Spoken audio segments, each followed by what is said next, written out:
Décidé par le Conseil des ministres, le Forum des directeurs généraux est, selon les dispositions du décret du 17 mai 2005 portant organisation de l'administration centrale de l'État, un lieu de rencontre, de coordination, d'information, d'analyse et d'évaluation réunissant les directeurs généraux de l'administration centrale de l'État. Compte tenu du rôle moteur d'un directeur général dans le fonctionnement de l'administration publique, le gouvernement croit nécessaire et opportun de réaliser ce forum en vue de vous informer des dernières décisions ainsi que les dossiers d'actualité auxquels il convient d'accorder une attention particulière et sur lesquels il y a lieu d'agir conformément aux instructions. Le moment politique retient l'attention compte tenu de l'agenda électoral. Cependant, il ne doit pas nous distraire de nos attributions et provoquer le ralentissement des activités administratives desquelles dépendent les réponses aux attentes de la population et la continuité du service public. L'administration doit prévenir tout immobilisme et s'évertuer à remplir sa mission indépendamment des soubresauts politiques, ce qui exige engagement, permanence, intelligence, combativité, abnégation et esprit de sacrifice. Mesdames et messieurs les directeurs généraux, ce forum que j'ai l'honneur de convoquer sous l'autorité du Premier ministre va nous offrir l'occasion d'approfondir certains dossiers inscrits à l'agenda du jour et qui se rapportent au bilan des activités du gouvernement, à la prise en compte de la problématique risques et désastres dans la politique et le budget des ministères, à l'harmonisation des contrats de droit public et enfin aux grands enjeux de l'aménagement du territoire dans le cadre des politiques de développement.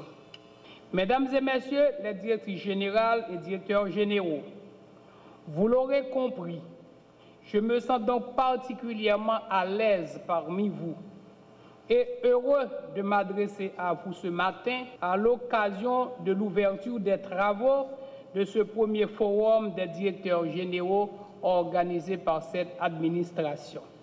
S'il m'est arrivé, dans le cadre de mes multiples responsabilités, de rencontrer, de côtoyer au quotidien certains d'entre vous, il m'a également été donné l'opportunité d'en nommer certains cadres dans l'exercice de ma fonction actuelle de président provisoire.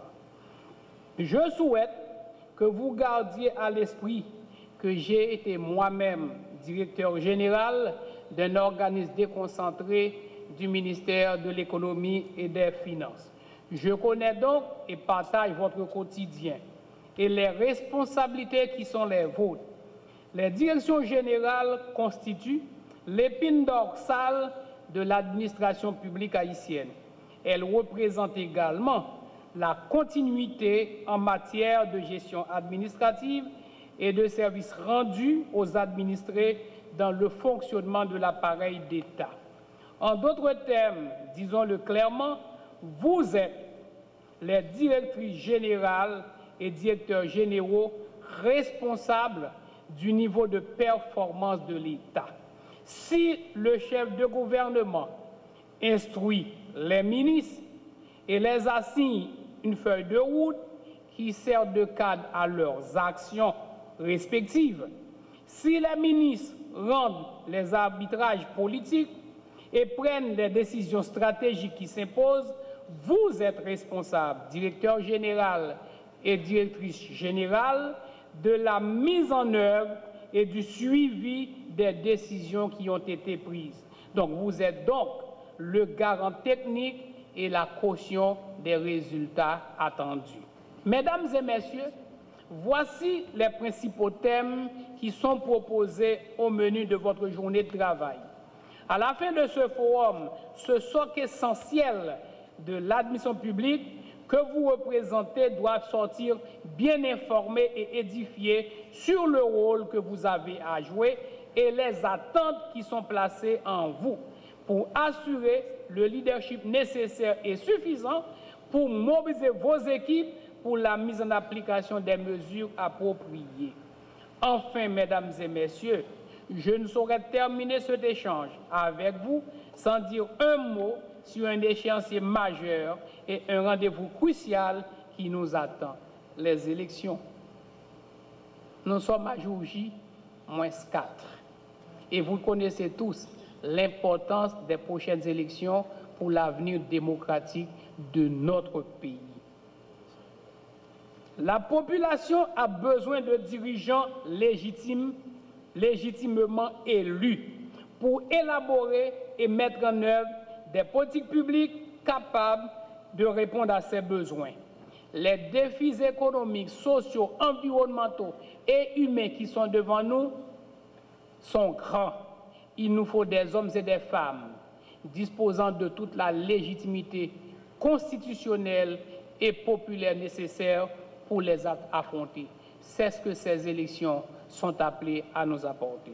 Avec le Premier ministre, je le répète, avec le Premier ministre, un ancien collègue de travail, un ami, nous n'avons ménagé aucun effort pour organiser et réussir de bonnes élections impartiales, honnêtes, inclusives, crédibles, transparentes.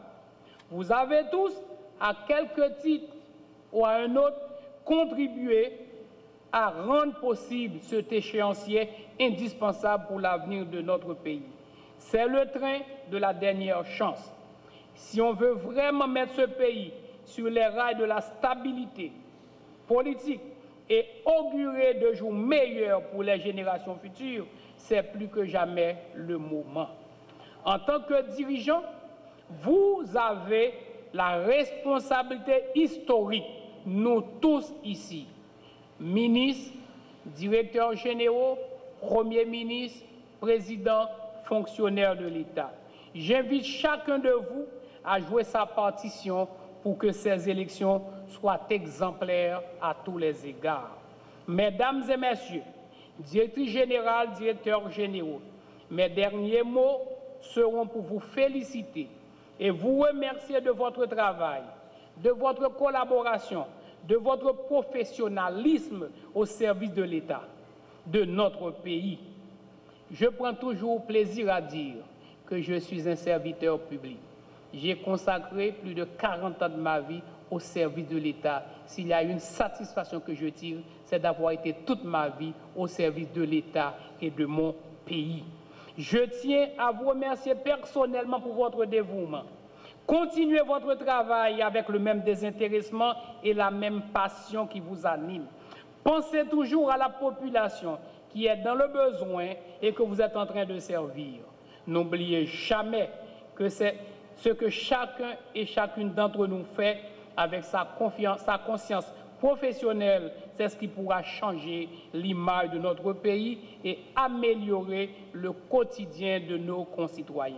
Encore une fois, merci et bravo pour tout ce que vous faites pour mon pays, pour votre pays, pour notre pays.